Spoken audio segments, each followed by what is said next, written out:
घालतील आणि खरंतर ती आपली एक ऊर्जा आहे, ती आपली ताकद आहे, ती आपलं दैवत आहे. आपली जन्माला घातलेली माता आपल्याला जी जन्माला घालते ती जेवढी महत्वाची आहे, त्याबरोबर आपली ही गोमाता खरं तर कधी कधी मुलाला जन्म देऊन आई लवकर जाते.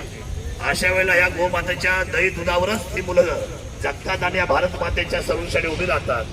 त्यामुळे या भारत मातेच्या हिताचं संरक्षण करायचं असेल तर हा लढा जो आहे, हा लढा कायद्याच्या बाबतीमध्ये अतिशय कडक व्हायला पाहिजे. सन्माननीय तहसील सरदार साहेबांना आमची ही संघटना निवेदन देणार आहे.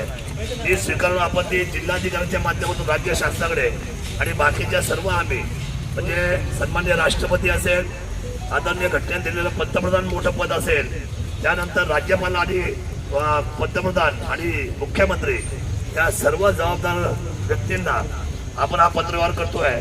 आणि मी सुद्धा उद्याच्या कॅबिनेटच्या वेळेला हा प्रस्ताव माझ्या लेटर पॅडवर तयार करून मी जबाबदार व्यक्तींनाही देतोय, त्याचा नोंद होईल.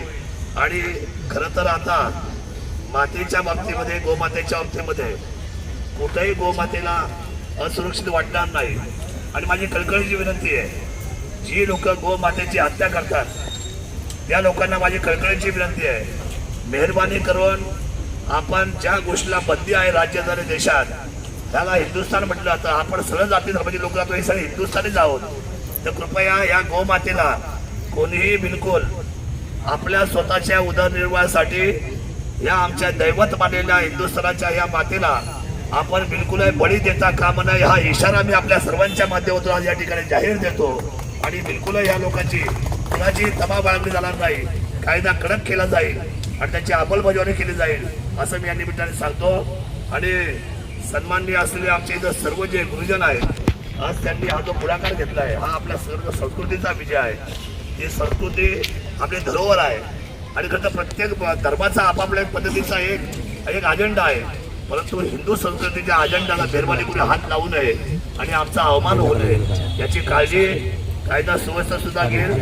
आणि महाराष्ट्र शासन आणि केंद्रातलं सरकार सुद्धा याचा विचार करेल, एवढंच या निमित्ताने सांगतो. आणि आजच्या या अभियानाला आपण सर्व उपस्थित राहिलात मी आपल्या सर्वांना धन्यवाद व्यक्त करतो. जय शिवराय. भारत माता की जय. गो माता की जय.